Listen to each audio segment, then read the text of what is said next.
Tahu nggak materi matematika yang paling berpengaruh di dunia? Semua bidang pekerjaan menggunakannya, mulai dari ekonomi, teknologi, film, musik, lukisan, tarian, bahkan dalam bidang masak-memasak. Ya, itu adalah rasio, dan kita akan mempelajarinya hari ini.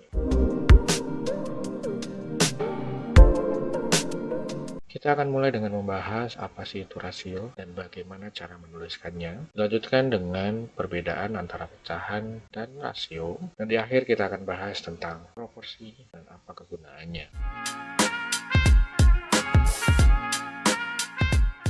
Pada bagian pertama kita akan membahas tentang rasio. Apa itu rasio?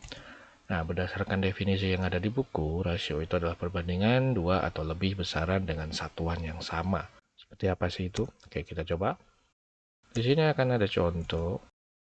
Oke, misalnya ada dua kakak adik yang sedang mengukur tinggi badannya. Nah, si kakak ini tinggi badannya adalah 120 cm dan adiknya 100 cm. Keduanya menggunakan satuan cm. Oke, ada dua cara dalam menuliskan rasio. Yang pertama, kita bisa menuliskan dengan menggunakan simbol titik dua seperti ini. Ini bukan simbol pembagian, tapi ini simbol untuk menyatakan perbandingan tinggi badan kakak dibandingkan dengan tinggi adik. Oke, kita lihat di sini tinggi badan kakak 120 cm dan tinggi adik itu 100 cm. Nah, dalam perbandingan biasanya dituliskan dalam angka yang paling sederhana atau bilangan paling sederhana. Nah, di sini kita lihat ya, 120 dan 100 itu keduanya bisa dibagi dengan 20. 120 dibagi 20 itu 6, sedangkan 100 itu dibagi 20 jadinya 5. Oke, kita coba dengan cara yang kedua, masih dengan contoh yang sama.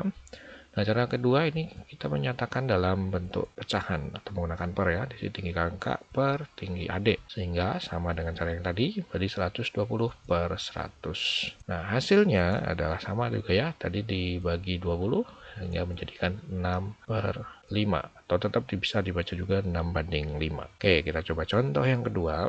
Di sini kita punya dua buah apel dan mangga, yang satu beratnya 60 gram, yang dua 75 gram, sama-sama menggunakan satuan gram. Oke, cara yang satu seperti tadi ya, berat apel kita bandingkan dengan berat mangga menggunakan titik dua. Nah, kita tahu berat apelnya 60 gram dan berat mangganya 75 gram. Keduanya kita bisa bagi dengan 15 ya, untuk menjadikan bilangan yang paling sederhana, mendapatkan 4:5. Oke, pada bagian kedua, di sini ada dua buah mangga ya. Gunakan cara yang kedua seperti yang tadi. Di sini berat apel per berat mangga itu sama dengan 60 gram per 75 gram. Nah, ini keduanya bisa dibagi 15 menghasilkan 4/5.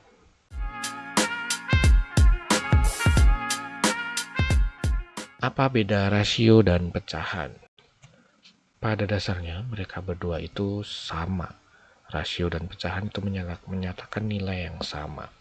Tapi rasio itu punya cara tertentu dalam menyatakan bentuk pecahan. Oke, di sini ada ilustrasi seorang anak nih, kita kasih nama Alex. Nah, dia kalau sedang lapar sekali, dia tuh bisa makan satu bahkan dua roti. Tapi kalau posisinya sedang tidak terlalu lapar, dia hanya makan setengah roti. Oke, setengah roti itu sebenarnya dapatnya dari mana sih? Nah, itu ya, dari satu potong roti yang dipotong menjadi dua bagian yang sama besar, dan setengah itu adalah salah satu bagiannya. Jadi ini bisa dinyatakan sebagai setengah roti gitu ya. Dan ini adalah dapat dari bagian roti per keseluruhan roti. Sehingga pecahan itu kita bisa artikan sebagai berapa banyak sih bagian dari keseluruhan, dan pecahan itu biasanya dioperasikan dengan pembagian. Atau sama aja kayak satu roti dibagi menjadi dua, dipotong menjadi dua. Tapi kalau dalam rasio seperti apa ya? Kita coba cek. Misal ada dua orang di sini, jadinya ya Alex dan Nisa. Nah, di sini Alexnya bertanya pada Nisa, "Nisa, kamu sudah makan siang?" Nah, Nisa menjawab, "Belum, Alex." Kenapa? Si Alex menawari nih, "Aku punya satu roti nih buat kita berdua ya." Oke, kita cek lihat di sini. Tengah roti yang dimaksud di sini adalah jadi banyaknya roti dibagi banyaknya orang. Kita tahu ya, banyaknya roti satu dan banyaknya orang dua. Kalau di kasus pertama tadi rotinya satu langsung dibagi dua. Tapi kalau di rasio ini menyatakan ini ya, perbandingan, contohnya nih ya, roti dan orang. Jadi satu roti dibagi dua orang. Secara nilai sama, setengah roti. Tapi di sini beda ya, setengah di sini adalah menyatakan hubungan. Hubungan antara banyaknya roti dan banyaknya orang. Sehingga kita bisa simpulkan, nah rasio di sini tuh menyatakan hubungan besaran dengan menggunakan pembagian. Semoga bisa dipahami.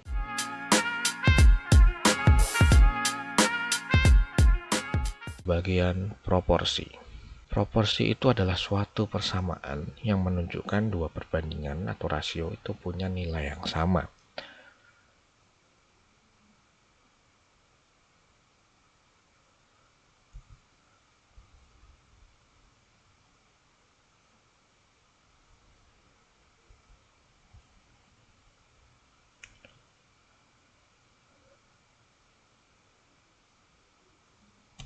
Oke, akan kita lihat contohnya. Di sini misalkan ada 3 gambar. Sekilas mereka terlihat sama, tapi kalau kalian perhatikan dengan lebih detail, ini gambar 1 dan 2 itu mempunyai sama bentuknya, sama gambarnya, namun ukurannya berbeda. Tapi kalau gambar 2 dan 3 itu kayaknya tingginya sama, tapi panjangnya berbeda ya, sehingga gambar yang di ketiga itu lebih gepeng.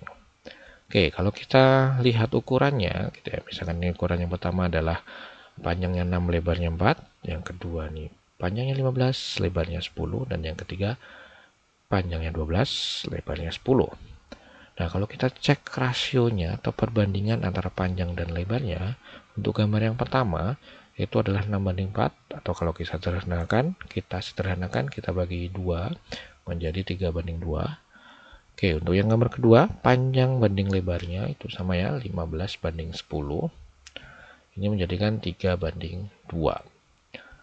Oke, yang terakhir di sini ya, panjang banding lebar, ini adalah 12:10. Atau kita kalau sederhanakan, kita bagi 2 jadinya 6:5. Oke, di sini kita bisa perhatikan bahwa perbandingan atau rasio dari gambar pertama dan kedua itu sama. Sehingga mereka berdua ini kita bisa sebut sebagai gambar yang proporsional atau punya proporsi yang sama. Oke, kita coba lihat untuk contoh berikutnya. Di sini ada 6 ekor ayam menghabiskan 4 piring pakan setiap hari. Berapa banyak pakan yang dibutuhkan untuk 15 ekor ayam? Oke, proporsi di sini gunakan untuk apa? Contoh, misal karena ini ada 6 ekor ayam dan 4 pakan, gitu ya. Dan kita ingin memprediksi 15 ekor ayam itu butuh berapa pakan. Oke, kita anggap kalau misalkan pakannya terlalu sedikit kita kasih, nanti paling tidak ayamnya nanti jadi kelaparan gitu ya, atau makin kurus. Nah, tapi kalau misalkan pakannya kita berikan terlalu banyak, ayamnya itu akan mungkin kegemukan, atau kita sebagai pemiliknya bisa rugi ya, karena membuang-buang makanan yang terlalu banyak. Oke, kita akan coba cari berapa piring pakan yang dibutuhkan untuk 15 ekor ayam. Oke, kita kelompokkan dulu ini ya. Kelompok pertama yang warna hijau, yang kelompok kedua yang warna orange. Oke, dalam kelompok pertama, kalau kita bandingkan atau kita gunakan rasio ayam dan pakan, gitu ya, karena ini yang proporsional atau kita cari proporsinya, berarti kita harus samakan mereka ya, kelompok yang hijau dan kelompok yang orange, ayam per pakan. Nah, di sini kita tahu ya, ayam per pakan untuk kelompok hijau itu 6:4 atau 6/4. Nah, di sini untuk yang kelompok yang orange ini berarti 15, dan kita belum tahu pakannya. Jadi makanya di situ tetap pakan. Cara menyelesaikannya, kita bisa saling tukar atau ya ikuti tanda arah panahnya sini ya. Yang 4 kita jadikan perkalian di sebelah kanan dengan mengalihkan kedua ruas dengan angka 4, dan di sebelah kiri kita kalikan kedua ruas dengan pakan, sehingga kita peroleh ya 6 kali pakan nanti akan sama dengan 15 kali 4. 6 kali pakan kita tulis saja tetap 6 pakan, dan 5 kali 4 itu 60. Nah, di sini kita terlihat ya bahwa kalau pakan yang kita perlukan itu sebanyak 60 dibagi 6, yaitu 10. Sehingga 15 ekor ayam itu memerlukan 10 piring pakan yang pas.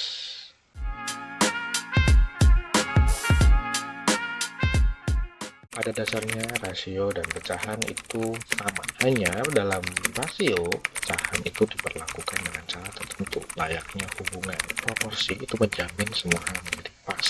Atau dengan kata lain, proporsi itu menyatakan dua atau banyak hal, namun mereka punya rasio yang sama.